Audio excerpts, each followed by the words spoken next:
आइए इस समय में वचन में जाएंगे हम लोग।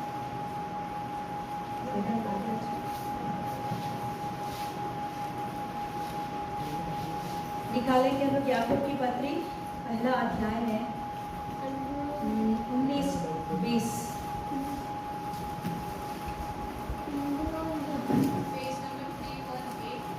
पेज नंबर 318 पढ़िए। हे मेरे प्रिय भाइयों, हे मेरे प्रिय भाइयों, यह बात तुम जान लो। यह बात तुम जान लो। हर एक बहन बोले, सभी लोग बोलेंगे हम लोग।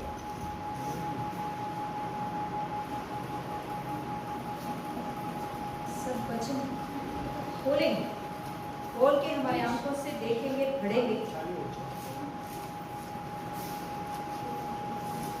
देखेंगे, पढ़ेंगे। हाँ, पहले से पढ़ो। याकूब की पत्री, पहला अध्याय 19 और 20 पढ़िए। हे मेरे प्रिय भाइयों, हे मेरे प्रिय भाइयों, यह बात तुम जान लो। यह बात तुम जान लो। हर एक मनुष्य सुनने के लिए तत्पर, सुनने के लिए तत्पर और बोलने में धीरज और धीर और क्रोध में धीमा हो, क्योंकि मनुष्य का क्रोध परमेश्वर के धर्म का निर्वाह नहीं कर सकता। प्रार्थना करेंगे। पापा, धन्यवाद देती हूँ जो वचन प्रभु आपके अनुग्रह दया प्रेम के कारण हमें दिया है, इस वचनों के लिए धन्यवाद प्रभु। इस वचनों को प्रभु आपके हाथों में देती हूँ, आप हमसे बातें कीजिए। पवित्र आत्मा परमेश्वर, यहाँ आए हुए जवान बच्चों से, ऑनलाइन में सभी से प्रभु आप आपके वचनों के द्वारा तृप्त कर जीवित रख, यीशु के नाम से मांगते पिता परमेश्वर, आमीन। Hallelujah, hallelujah, hallelujah, yes, hallelujah. क्या बोल रहा है यहाँ वचन? हाँ, फिर से पढ़े।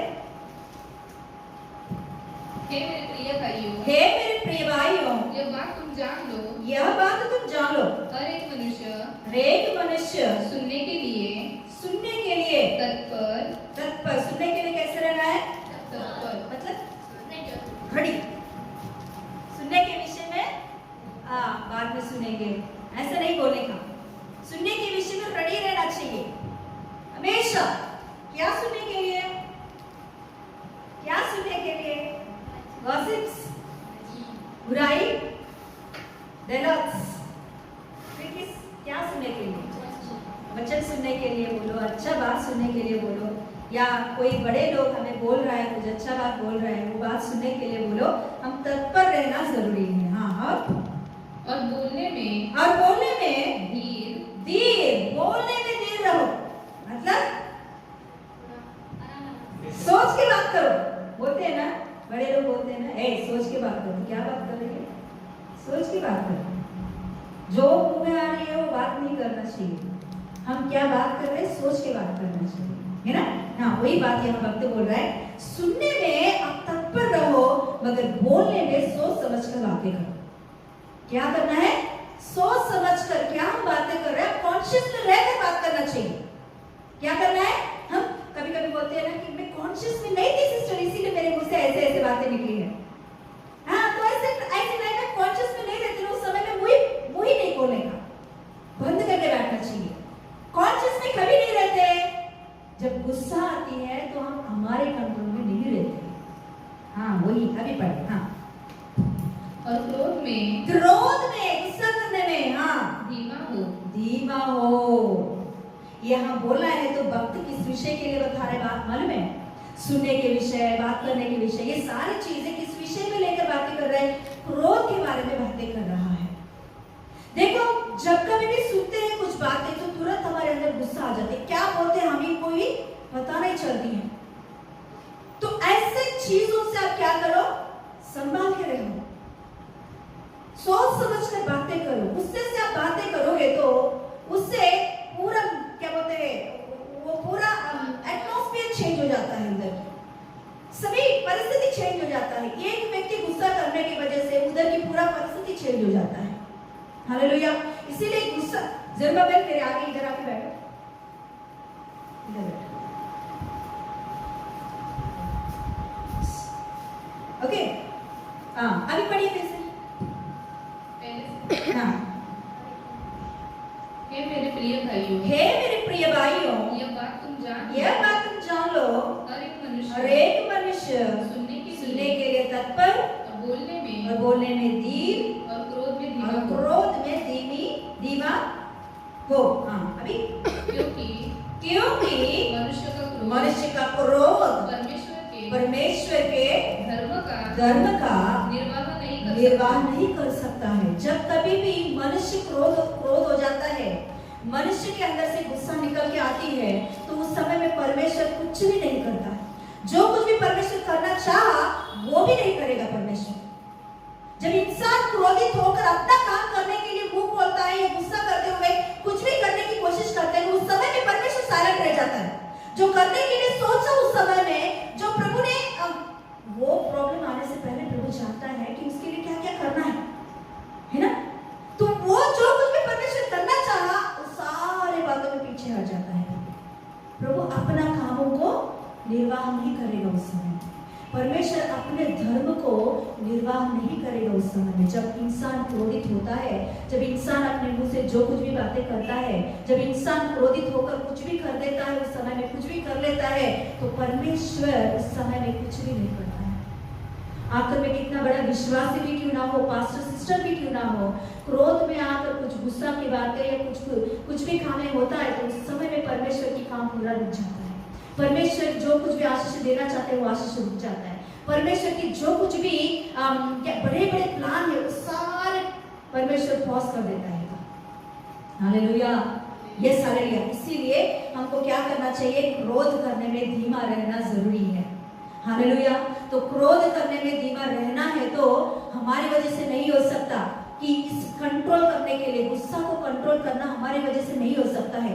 इसीलिए हमें वचन सुनना जरूरी है। इसीलिए कह रहा है कि सुनने में आप तत्पर रहो, वचन सुनने में तत्पर रहो। जब वचन आपके अंदर जाते रहती है, जाता रहता है, ये वचन अंदर जाकर क्या करता है कि जो कुछ भी आपके अंदर से, शरीर के अंदर से आने वाले क्रोध को बंद कर देता है। Hallelujah, yes hallelujah. ये एक हफ्ता या 2 हफ्ता आप वचन से दूर रहो। पूरा मंगलवार का वचन, रविवार का वचन, शुक्रवार का वचन, सब वचनों से दूर रह के 1 हफ्ता रह के देखो, आपके अंदर की सारी चीजें बाहर आते कि नहीं?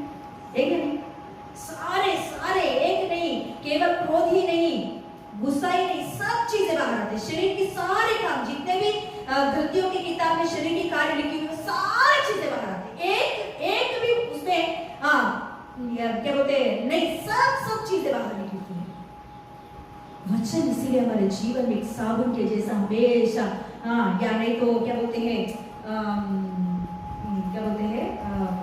गुस्सा को कंट्रोल करने के लिए कुछ तो हमारे इधर बोलते हैं कि वॉल्केनो को ठंडा करने के लिए हमेशा उसमें पानी डालता रहना पड़ेगा। हमारे गांव में एक वॉल्केनो, आंध्र में एक वॉल्केनो कभी फटेगा पता नहीं, मगर कभी तो मतलब हमारे बाप दादों से भी पहले हमको पता चला कि ये वॉल्केनो ही है वो। तो ये वॉल्केनो फट जाएगा तो पूरा उधर की पूरा मतलब वो एक सिटी है, सिटी के बीच में वो वॉल्केनो है, तो वो फटेगा तो फिर पूरा नाश हो जाएगा। इसीलिए वो लोग क्या करते पता, वहाँ हर दिन वहाँ पानी डालते रहते हैं वॉल्केनो। अभी भी इसीलिए उन लोगों ने क्या किया पता, पहले उन जमाने के जो बुजुर्गों ने क्या किया है, नॉर्मली कोई भी आके पानी डालोगे भी बोलेंगे तो पानी डालते हैं, किसका काम है? कोई नहीं डालेंगे ना काम।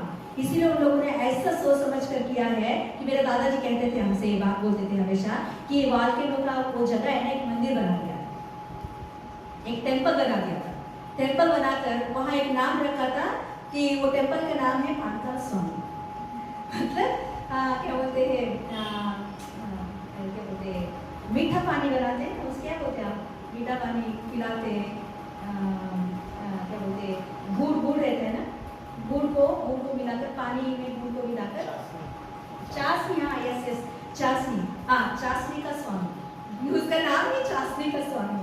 तो उधर क्या लेकर जाना है उनको देने के लिए, क्या बोलते हैं कलशियों से भर कर, कलशी से भर कर चाशनी लेकर जाके उसमें डालते हैं, वे खोल रहते हैं, खोल में डालते हैं। ऐसे नहीं बोलेंगे तो इंसान कोई भी नहीं डालेंगे। इसीलिए उस जमाने में हमारे दादाजी हमेशा बोलते हैं उधर कुछ भी नहीं है, वो मंदिर नहीं जमाने के लोगों ने ऐसा सोचा था कि कोई भी आके नहीं डालेंगे, ऐसे ही कुछ रखेंगे तो ना जरूर आके वो लोग डालेंगे। ऐसा सोच के उन लोगों ने वहाँ एक पान का चासनी का स्वामी ऐसा उसका भगवान का नाम रखे वहाँ। तो अभी वो ऊपर मतलब पहाड़ के ऊपर रहता है ना, पहाड़ तक ले जाकर वो लोग अपने यहाँ ले जाकर हर दिन बहुत बहुत पानी उसमें डालते रहते। तो इसके वजह से अभी तक वो फटा नहीं, वो वाल्केनो बोलते हैं ऐसा। तो मतलब वो वाल्केनो को शांत करने के लिए क्या डाल रहे हैं उसमें? खाली। हाँ, हमारे शरीर की खामों को भी बाहर नहीं निकलना चाहिए, इसीलिए परमेश्वर ने हमें वचन दिया है। हालेलुया। वचन हमेशा हमारे जीवन में जाता रहेगा, सुनते रहेंगे तो सच में शैतान की जो कुछ भी शरीर की कार्य है वो बाहर नहीं निकलती। ओके, तो आज हम लोग पढ़े आगे आएंगे, हम लोग यहोशू की किताब में आएंगे, इस वचन के अनुसार हम बातें करें। यहोशू की किताब में लिखा है कि कितना तक हमने सीखे थे यहोशू की किताब में? किसी को याद है क्या? लास्ट टाइम कितना तक सीखे थे हमने? है?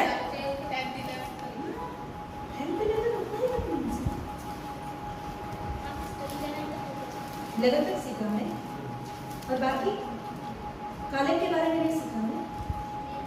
नहीं क्या शेजर हंसते क्यों? कालेब के बारे में नहीं सीखे हमने। भक्ति हिम्मत देता है, कालेब के बारे में 14 अध्याय था और 17 अध्याय का भी हमने सीखे हैं। मनुष्य और एफ्राइम के बाग के बारे में भी हमने सीखे थे। भक्ति हिम्मत देता है, वो लास्ट हमारी प्रचार था, ठीक है नहीं? हाँ, भक्ति हिम्मत देता है, उस प्रचार के बाद में हमने नहीं सीखा, है ना? तो आज हम लोग वो नहीं सुने आपने? भक्ति हिम्मत देते नहीं सुने? नहीं सुना था, सुनो। भक्ति हिम्मत देता है, वो वचन जरूर सुनो, वो सुनेंगे तो बहुत अच्छा प्रभु पवित्र आत्मा परमेश्वर उस समय में। हाँ, ये सारे कालेब ने भक्ति किया तो उसके अंदर कैसे हिम्मत था? मनुष्य और एफ्राइम के अंदर भक्ति नहीं है, इसीलिए उनकी हिम्मत कैसी है वहाँ बातें की गई है। ये सारे लिया। तो आज हम लोग आएंगे 22 में आएंगे अभी। ओके, 22 में हम लोग आ रहे हैं अभी। 22 का अध्याय सीखने वाले हैं। बीच में हम लोग उनकी गोत्रों के हिसाब से उनकी बाग मिलना, वो सारी चीजों को वहाँ लिखी गई है।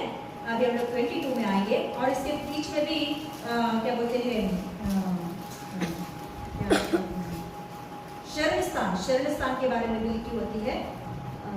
ओके, अभी हम लोग 22 में आ रहे हैं।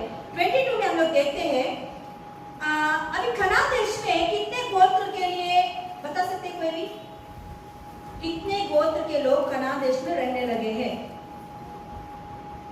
कितने गोत्रों के लिए कनान देश है? कोई बोल सकते क्या?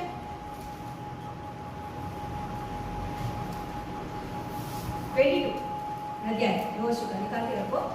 हाँ, अभी इधर देखो,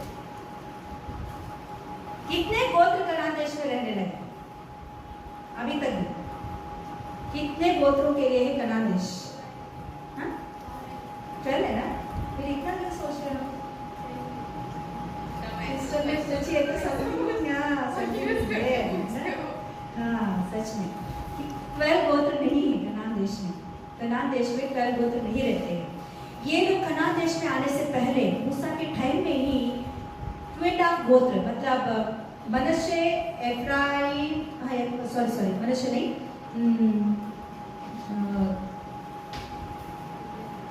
मूसा के टाइम में ही 2.5 गोत्र उसमें लिखी होती है। देखो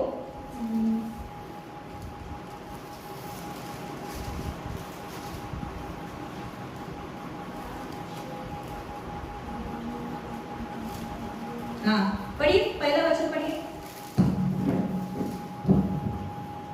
उस समय यहोशू ने रूबेनियों, गादियों और मनुष्य के आधा गोत्रियों, ये तीनों, मतलब मनुष्य के आधा गोत्र और रूबेन और गादी, ये इन लोगों ने मूसा के टाइम में ही, मतलब कनान देश में आने से पहले ही नदी है यॉर्दन नदी लोगों ने पार करके आए थे, उस नदी के उस पार में ही इन लोगों ने बोला कि हमको कनान चाहिए नहीं, हम कनान देश में नहीं आएंगे। क्यों?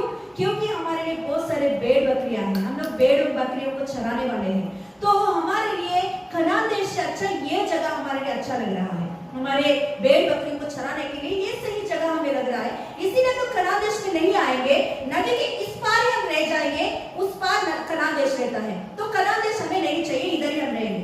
तो मूसा बोलते हैं ओके, तुमने मांगा है ना, तो आपका मर्जी, आप चाहते हो ना तो यहाँ ही रहो, आप यहाँ ही रहो, बाकी 9.5 उस जगह पे रहेंगे। तो ऐसा सोचा। तो उस समय में मूसा कहता है देखो तुम मांगा ओके आप ले लो, मगर एक बात याद रख लो, आप इनके साथ उस पार जाना ही है। क्यों जाना है? आपके भाइयों को आप सहायता करना चाहिए। युद्ध के समय में आप में से जवान और पुरुषों को उस पार जाना ही है, औरतों को, बच्चों को, भेड़ बकरियों को यहाँ ही छोड़ दो, आप जो चाहते हो ना उसी जगह पे आप रहो, मगर बाकी के पुरुष लोग और जवान लोग सभी लोगों को इधर से उधर उन लोगों के साथ जाना है, और उनके साथ जितने उन लोगों का पूरा होगा, कनान देश पूरा अपने हाथ में लेंगे, तब तक आप उनके साथ रहकर युद्ध करना है। हालेलुया। ऐसा मूसा बोलता है, यहोशू भी उसके बाद में बोलता है, वैसे ही ये लोग करते हैं। इस मनुष्य कौन गादी और रूबेन, गादी और मनुष्य के आधार होते ये लोग क्या करते वैसे ही। हाँ, यहोशू की बात सुनकर यहाँ से जवान लोग और पुरुष लोग आकर युद्ध करने के लिए इनके साथ रहते, जब तक कनान देश को पूरी रीति से लोग हासिल नहीं करते तब तक इनके साथ रहते हैं। तो अभी पूरा हो गया, सभी जगहों में अपने अपने जगहों में लोग सेटल हो गए हैं, सभी गोत्रों को सेटल होने कितना साल लगा वो हम नहीं जानते, मगर सभी सेटल होने तक ये लोग इनके साथ रह गया। ये है समर्पण होते हैं। हालेलुया। उन लोगों ने एक भी पीछे नहीं गया। इन लोगों में कितने लोग मरे गए हैं पता नहीं, मगर समर्पण किया उन लोगों ने। उस समर्पण के अनुसार लास्ट अंत तक यहोशू बोलता है अभी जा सकते हो आप, तब तक उन लोगों ने उस हालेलुया वादा को उन लोगों ने तोड़ा नहीं है। हालेलुया। तो वैसे वो लोग रह जाते हैं। तो अभी यहोशू कहता है बस अभी हो गया है, सभी का अपने अपने जगह में रहने लगे हैं, अभी चलो आपका घर पे आप चले जाओ, आपका अपने निवास में चले जाओ, अभी हो गया।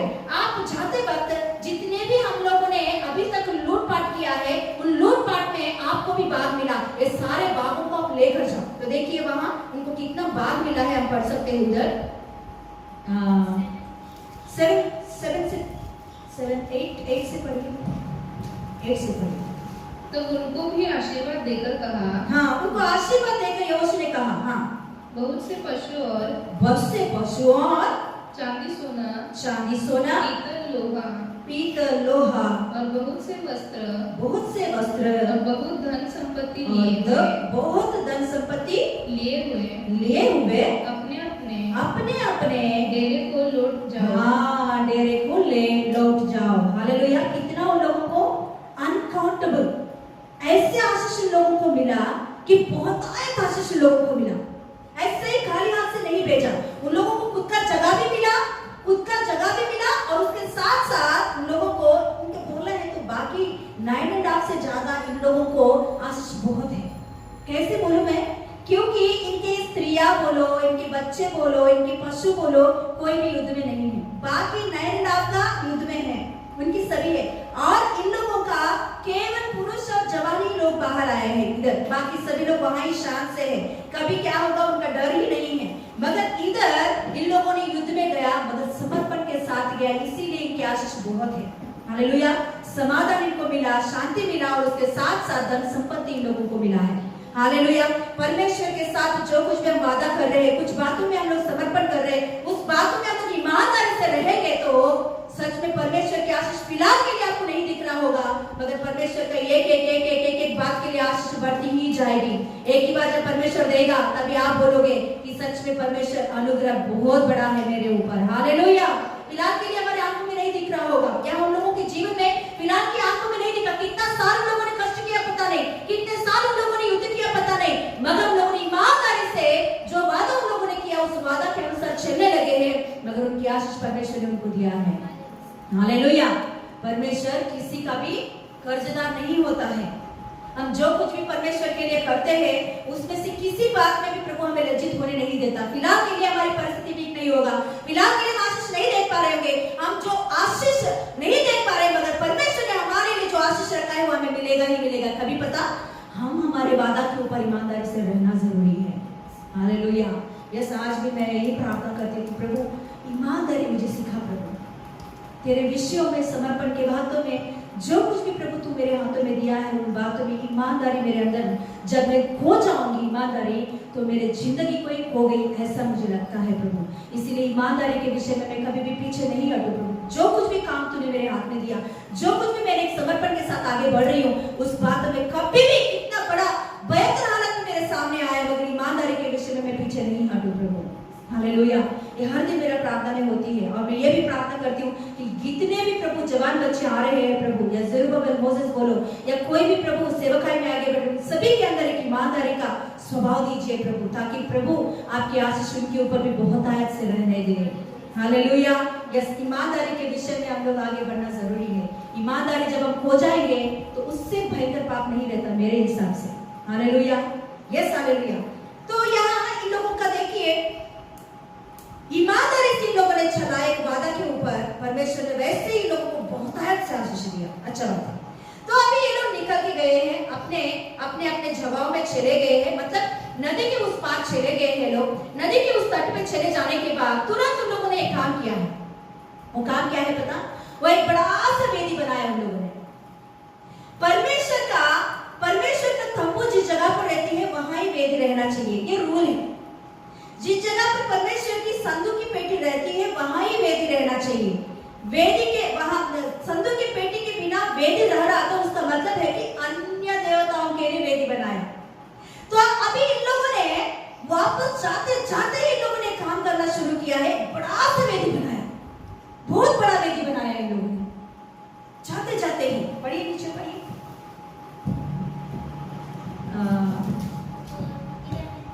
नहीं पढ़िए।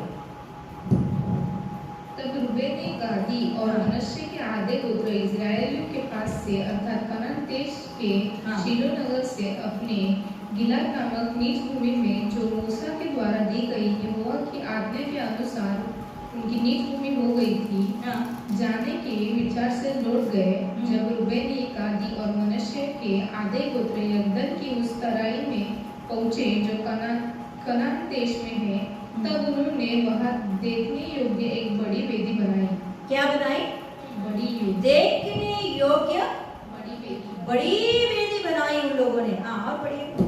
और इसका समाचार इस्राएलियों के सुनने में आया कि रूबेनियों, गादियों और मनश्शे के आधे गोत्रों ने कनान देश के सामने यरदन की तराई में, अर्थात उसके उस पार जो इस्राएलियों का है, एक वेदी बनाई है। हाँ, इन लोगों ने वेदी बनाई। किसके लिए बनाई इन लोगों ने? अभी जहां संदूक की पेटी रहती है वहां ही वेदी होना चाहिए, ये रूल सभी को पता है। मगर ये लोग आते आते ये बड़ा सा वेदी बनाने का काम किया और बड़ा सा वेदी बना दिया।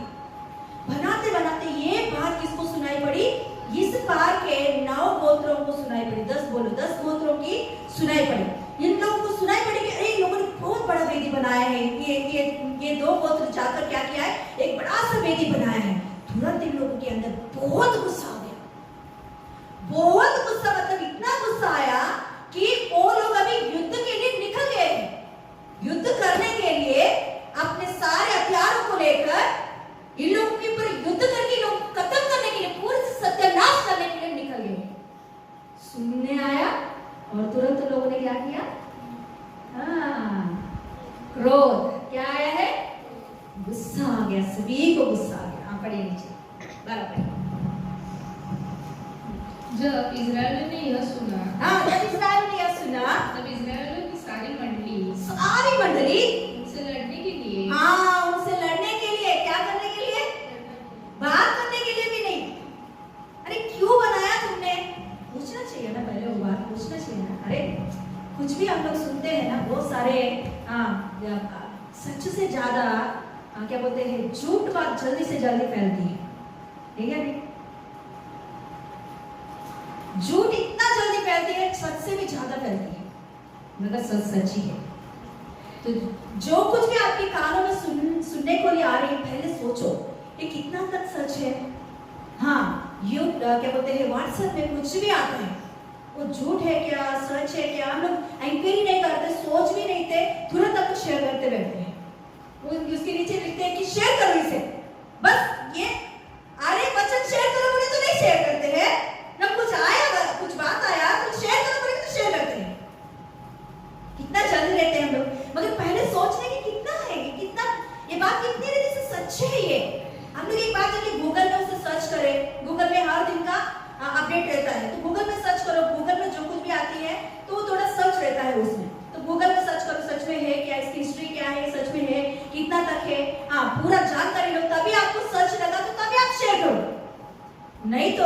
वो आपके द्वारा दूसरों तक पहुंचा वो झूठ बात, हाँ वो झूठ बात की वजह से किसी लोगों का किसी का गुस्सा आया, किसका भी कुछ भी हो गया, तो किसका जिम्मेदार है वो?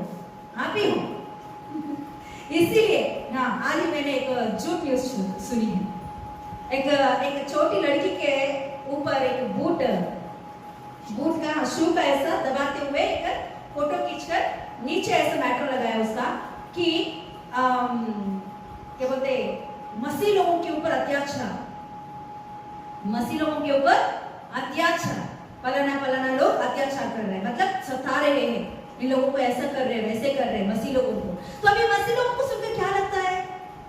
अरे बाप रे, देखो मसीह लोगों के ऊपर ऐसे कैसे आ गए इन लोगों को, हाँ वो ये वो सोचते रहते और ये आप लोग और दूसरों को शेयर करते, उन लोगों के अंदर में गुस्सा निकलने लगा। ये सब बात में ये जो निकाला है ना, इसको पूरी रीति से मतलब निकाला तो ये क्या है, सच में हुआ क्या, घटना नहीं हुआ, निकाला तो ये टिकटॉक का सीन लोग निकल रहे हैं। वो लड़की खुद वो शू को ऐसे पकड़ी, किसी ने उसके ऊपर शू नहीं लगाया, खुद वो शू अपने ऊपर लगाई है, उसे फोटो खींचा, वो टिकटॉक को सीन है उधर तक उसको खींच कर उधर तक उसे कट करके उधर तक उसे क्या बोलते हैं एडिटिंग करके उसके नीचे मसीह लोगों के ऊपर सथा कुछ भी आता है। इसीलिए जो कुछ भी आ रहा है वो सच मानकर हाँ हम लोग नहीं करना चाहिए हर चीज। इसीलिए मैं जल्दी देखती हूँ, जाने दो, मुझे बहुत सीरियस लगा तो तभी उसमें जाके भी गूगल में, पास्टर जी को भी वही आदत है कि इसीलिए पहले ही हम लोग सभी को शेयर नहीं करते, हम शेयर किया तो बहुत उसका जानकारी लेकर उसके बाद में शेयर करते हैं कि जो गूगल में जाकर सच में हुआ क्या नहीं है, कितना तक सच है, वो पूरा जानकारी लेकर तभी। वो झूठ है तो हम लोग उनको नीचे रखते हैं, भाई झूठ है, पहले आप इसमें सर्च करो इस तरह। हालेलुया। तो आज का दिनों में बहुत सारी झूठ की बातें हम 100 सुन रहे हैं तो दिन में उसमें कुछ ही सच होता है, बाकी सब झूठी बात होता है। तो इसीलिए हम सोच समझकर जो कुछ भी हम कर रहे हैं, सोच समझ कर बात करें, सोच समझ कर आगे बढ़े। Yes hallelujah. हाँ, कुछ लोगों को तो अपने क्या बोलते हैं बेस्ट फ्रेंड कुछ भी बोलेगा तो सच हो जाता है। बेस्ट फ्रेंड बोला तो कोई भी क्यों ना हो, बेस्ट फ्रेंड बोला तो सच ही है, मेरा फ्रेंड बताया तो सच है ना? हाँ, हम में से कई लोग ऐसे होते हैं। फिर कितना तक सच है, क्या है? हालेलुया। Yes okay. तो यहाँ इन लोगों ने सुनकर तुरंत इन लोगों ने युद्ध करने के लिए, लड़ाई करने के लिए निकले। उनमें से एक व्यक्ति किसी ने तो बोला होगा, अरे भाई, बड़ा लोग बोला होगा, अरे भाई हमने सुने हैं, एक बार पूछताछ करेंगे क्यों बनाया उन लोगों ने, एक बार पूछताछ करके उन लोगों के मुंह से कुछ गलत निकला तो हम लोग लड़ाई के लिए निकलेंगे। क्यों? इन लोगों का डर ऐसा है कि परमेश्वर अन्य देवताओं को सहता नहीं है। ऑलरेडी जंगल में से आते वक्त इन लोगों ने पाप किया, वेदी बनाकर वहां मांस मतलब बलि चढ़ाकर मांस खाया, पेरेश की पाप करके बोलते उसे, वो वैसा खा के उसके वजह से कई लोग मारे गए हैं, कई लोगों के ऊपर विपत्ति आए हैं। वो डर की वजह से इन लोगों ने सोचा कि अब इन लोगों ने फिर से ऐसा किया तो हम सबके ऊपर आएगा, परमेश्वर का क्रोध पूरे इजराइल के ऊपर आएगा, इसीलिए हम पहले ही लोगों के पास जाकर क्या करेंगे, मार डालेंगे। ऐसे ही लोगों ने सोचा। उनमें से किसी ने तो बोला होगा कि अरे भाई एक बार पूछेंगे क्या हो रही है उनके पीछे।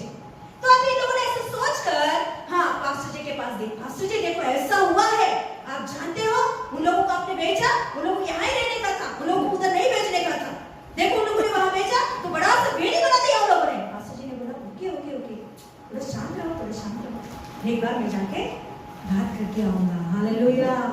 हमारे अंदर ऐसे एक स्वभाव होना चाहिए कि दूसरों का कुछ भी बात सुन रहे हो तो पहले आप शांत से सुनो, उसके बाद में शांत से बात करो, उनके पास जाकर मेल मिला के मन से बात करो। ये थोड़ा चाहिए, अभी हाँ चांस मिला, अभी थोड़ना ही है, ऐसे बात से मत बात करो, शांति एक मेल मिलाप लाने के लिए बात करो। हालेलुया। तो यहाँ हाँ देखिए, पढ़िए, नीचे पढ़िए, 16 पढ़िए। यह की सारी मंडली यह कहती है, तुमने इज़राइल के परमेश्वर यहोवा का यह कैसा विश्वासघात किया। आज जो तुमने एक वेदी बनानी है, इसमें तुमने 13 पढ़िए। तब इज़राइल ने रूबेन गादी और मनश्शे के आधे गोत्रों के पास गिलाद देश में एलियाजर याजक के पुत्र फिनेहास को भेजा उनके बीच में। फिनेहास और उनके साथ साथ अब ये 10 गोत्रों के बड़े लोगों को लेकर, अब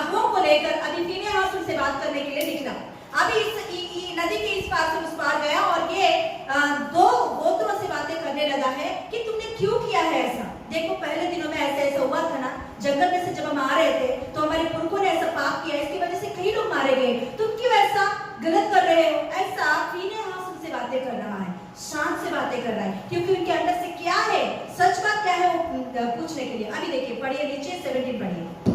सुनो, पोर के विषय का अधर्म हमारे लिए कुछ कम था, यद्यपि यहोवा की मंडली को भारी दंड मिला, तो भी आज के ओके 21 पढ़िए। तब रूबेनियों, गादियों और मनश्शे के आधे गोत्रों ने इस्राएलियों के हजारों के मुख्य पुरुषों को यह उत्तर दिया, यहोवा जो ईश्वरों का परमेश्वर है, ईश्वरों का परमेश्वर यहोवा इसको जानता है, और इस्राएली भी इसे जान लेंगे कि यदि यहोवा से फिर के या उसका विश्वास करके हमने यह काम किया हो, तो तू आज हमको जीवित न छोड़। वो लोग बोलने लगा कि परमेश्वर ही सच्चा खुदा है, उससे बढ़कर कोई परमेश्वर है ही नहीं। हम विश्वास करते हैं, हम विश्वास कर रहे हैं कि परमेश्वर भी जानता है। अभी आप भी जान लो कि हम उनको सेवा, उनकी सिवा और किसी को भी हम नहीं आराधना कर रहे हैं। तो ये वेदी क्यों बनाया तुमने? वेदी हम लोग ने इसीलिए बनाया कि बाद में होकर हम लोग नदी के इस पार रह रहे हैं, आप नदी के उस पार रहे हो। कल का दिन आपके बच्चे, हमारे बच्चे से ऐसा नहीं कहना चाहिए कि हमारा परमेश्वर तुम्हारा परमेश्वर नहीं है, हम इस पार रहने वाले, तुम क्यों नहीं आए इस पार, तुम उस पार रह रहे हो, मतलब तुम हमारे जात के नहीं हो, तुम इजराइलों के नहीं हो, तुम अलग हो। हमारा परमेश्वर तुम्हारा परमेश्वर हो नहीं सकता, हमारा वेदी अलग है।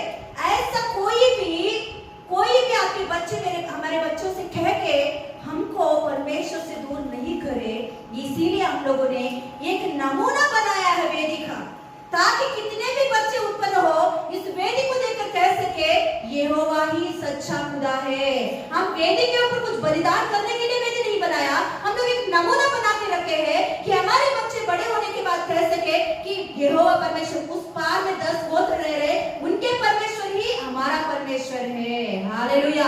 ऐसे हम लोग एक अच्छा मन से हम लोग ने बनाया है, इससे बढ़कर कुछ भी पाप हम लोगों ने नहीं किया। हालेलुया। ये बात कहते ही सभी के हृदय में शांति आ गया है। हाँ पढ़िए नीचे 25 पढ़िए। क्योंकि हे रूबेनियों, हे गादियों, यहोवा ने जो हमारे और तुम्हारे बीच में यरदन को सीमा ठहरा दिया है, इसलिए यहोवा में तुम्हारा कोई भाग नहीं है। ऐसा कहकर तुम्हारी संतान हमारी संतान में से यहोवा का भय छुड़ा देगी। इसलिए हमने कहा, आओ हम अपने लिए एक वेदी बना ले, वो होम बलि या मेल बलि के लिए नहीं, परंतु इसलिए कि हमारे और तुम्हारे और हमारे बाद हमारे और तुम्हारे वंश के बीच में साक्षी का काम है। क्या है वो? साक्षी का वेदी करके उसे पुकारने लगे हैं। साक्षी के लिए, केवल साक्षी के लिए हम भी इजरायली है ऐसा बताने के लिए हम लोग ने साक्षी का वेदी बनाया, और इससे भी बढ़कर कुछ भी नहीं है। तो तभी वो बात सुनकर सभी लोग शांति से निकल जाते हैं। सच में उन लोगों ने सोचा नहीं, समझा नहीं, बात नहीं किया तो क्या होता था? सच में बहुत बड़ा युद्ध होता था, उनमें से 2 गोत्र पूरी रीति से सत्यानाश हो जाते थे। रूबेनी और गाद के गोत्र सत्यानाश उसी दिन हो जाते थे, क्योंकि उतना क्रोध में वो सभी लोग निकले हैं। मगर उस समय में फिनेहास उस बीच में खड़े होकर, उन लोगों के बीच में एक याजक खड़े होकर कहने लगा कि बात करके देखेंगे कि सच कितना है इन बातों में। हालेलुया। हम भी ऐसे एक स्वभाव से रहना चाहिए, जो कुछ भी हम सुन रहे हैं तुरंत उसके ऊपर गुस्सा आ जाना, तुरंत उसके ऊपर हम लोग युद्ध करने बैठना, तुरंत लड़ाई करना नहीं। पहले हम लोग सोचे कि ये कितना तक सच है, इसके बाद में थोड़ा इंक्वायरी करें, बातें करें उन लोगों से, तभी हम लोग निर्णय लेना अच्छा बात है। इसीलिए प्रभु का वचन कह रहा है कि इंसान का क्रोध परमेश्वर की धर्म को निर्वाह नहीं कर सकता है। इसीलिए हमारी क्रोध हमेशा हर बातों में दिखाने का नहीं, हर बातों में सोच समझ कर निर्णय ले, सोच समझ कर बातें करे, तभी हर बातों में हमें शांति समाधान मिलती है। हमको ये एक बात आदत होना चाहिए कि दूसरों और हमारे बीच में या दूसरों के बीच में निरंतर हम लोगों को ऐसे एक मन से बातें करना है, इन दोनों के बीच में मेल मिलाप होना चाहिए, मेल मिलाप होना चाहिए। मैं सच बताऊं, कई लोग हमारे पास आते हैं, दूसरों के बारे में बताते हैं, दूसरों के बारे में बताते हैं, उसके बारे में ये, इसके बारे में वो। जब हम लोग उन लोगों से बातें करते हैं ना, एक शान से बातें करते हैं। वो लोग जो बोले वो नहीं बोलते, सच में बोल रहे हैं अभी यहाँ खड़े होकर, जो लोग बोलते हैं वो बात नहीं करते हम लोग, वो सच में हमारे मुंह से निकल अच्छा ही बोलते हैं कि वो लोग बोला भी नहीं, ऐसे हम लोग बात करते हैं कि नहीं आपके विषय में बहुत प्रेम कर रहे हैं, आपके विषय में ऐसा नहीं है उनके मन में। क्यों बोलते हैं? क्योंकि हम वो जैसे बोले वैसे बोलेंगे तो झगड़ा और ज्यादा हो जाता है। इसीलिए उन दोनों के बीच में प्रेम आना चाहिए। तो हाँ, थोड़ा हम लोग झूठ भी इस समय में बोलते हैं, ऐसे समय तुम लोगों ने बोला भी नहीं फिर भी हम लोग बोलते, क्योंकि झगड़ा ज्यादा नहीं होना चाहिए, मेल मिलाप होना चाहिए, प्रेम उत्पन्न होना चाहिए, एक दूसरे को क्षमा करने की स्वभाव आना चाहिए। ऐसा बात हमारे मुंह से निकलना बहुत जरूरी है। वो हमारे अंदर से नहीं आया तो हमारे स्वभाव परमेश्वर का स्वभाव नहीं हो सकता है। हालेलुया। परमेश्वर का ज्ञान नहीं हो सकता है। याकूब का उसी पत्र में एक बात लिखी होती है, निकालिए याकूब का पत्र 3 अध्याय में 17 वचन पढ़िए, जो बहुत अच्छा लगता है वचन।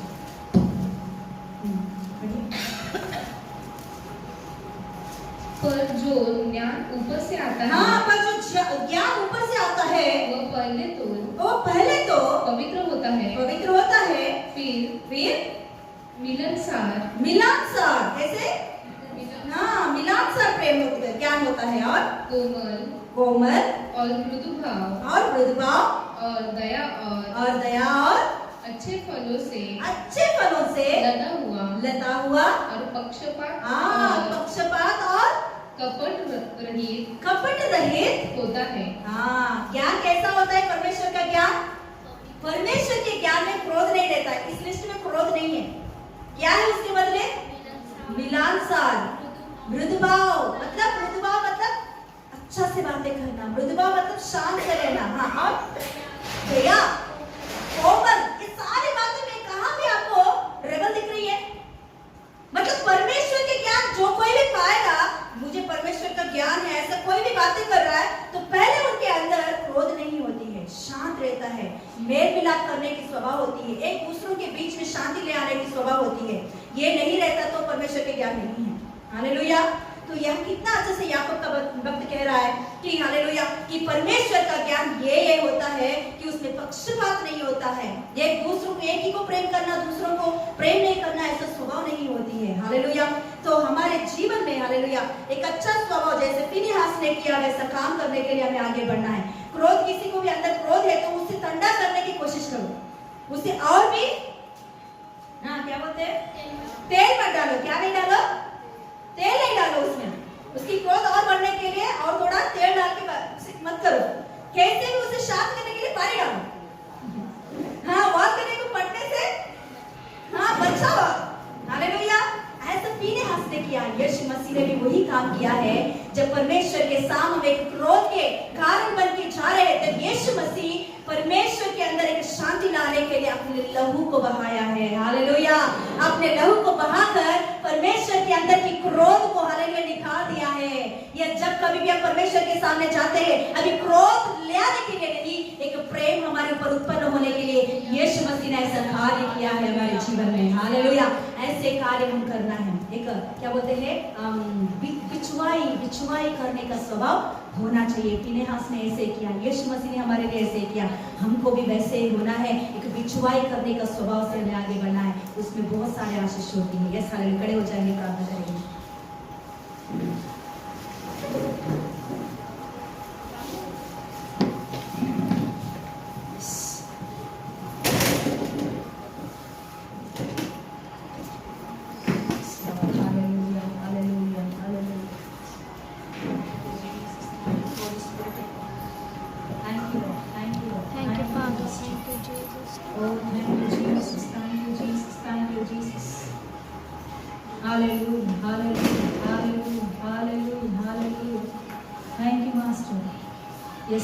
प्रार्थना करेंगे, प्रभु तेरे जैसा एक स्वभाव, फिनेहास के जैसा स्वभाव बिचवाई करने के लिए।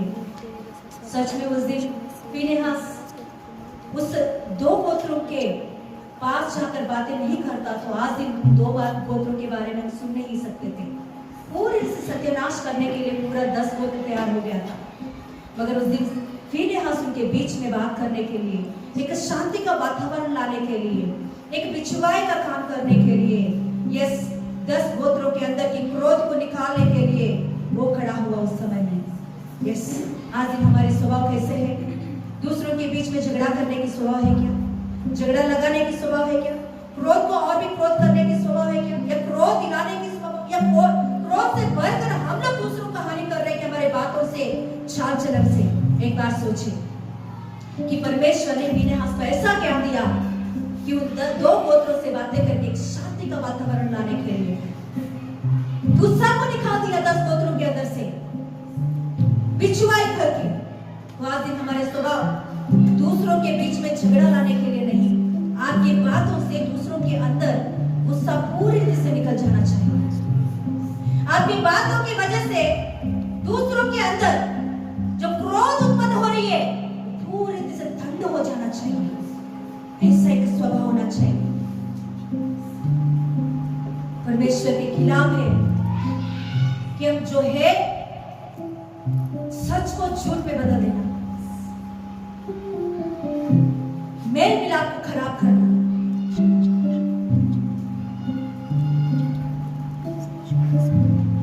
जो परमेश्वर की मेल मिलाप को करते हैं वो परमेश्वर को देखते हैं करके प्रभु का वचन कहता है। बोलेंगे प्रभु मेल मिलाप की स्वभाव मुझे दे, मेल मिलाप की स्वभाव मुझे दे, मेल मिलाप की स्वभाव मेरे अंदर दे, मेल मिलाप की स्वभाव मेरे साथ अंदर सुनने दे, में मदद करो परमेश्वर। मेल मिलाप की अच्छी बात स्वभाव यीशु मसीह ने हमारे लिए मेल मिलाप किया। परमेश्वर के सामने हमें ले जाने के लिए, परमेश्वर की क्रोध को पूरी तरह से निकालने के लिए, हमारे ऊपर परमेश्वर की क्रोध नहीं आए, प्रेम आए, इसीलिए यीशु मसीह ने अपने पवित्र लहू को बहाया, अपने आप को त्याग दिया। उस समय में सच में बोला है तो हमारे पापों के कारण हमारे ऊपर सजा आना चाहिए, हम परमेश्वर के क्रोध से नष्ट होना चाहना चाहिए। मगर यीशु मसीह हमारे बीच में खड़े होकर परमेश्वर के अंदर शांति लेकर आया। हालेलुया। प्रभु ने अपने आप को सौंप दिया उस विषय में। हमको भी ऐसा रहना जरूरी है, मेल मिलाप की स्वभाव। पापा धन्यवाद, आज दिन प्रभु वचन के द्वारा तो हमसे बातें किया है। मेल मिलाप की स्वभाव हमारे अंदर रहने दीजिए प्रभु, मेल मिलाप की स्वभाव हमारे अंदर रहने यस दीजिए, लॉर्ड। ताकि तेरे परिपूर्ण धर्म पूरा होने के लिए इंसान का गुस्सा, इंसान का क्रोध तेरा धर्म को पूरा नहीं करता है। प्रभु हम शांति से मेल मिलाप से रहने के लिए सहायता करें, ऐसे कृपा अनुग्रह हमारे जीवन में आपके हाथों में समय को सौंपते हैं। यीशु के नाम से मांगते पिता परमेश्वर, आमीन। यीशु रत्तम जय, यीशु रत्तम जय, यीशु रत्तम संपूर्ण विजय। आमीन। हालेलुया।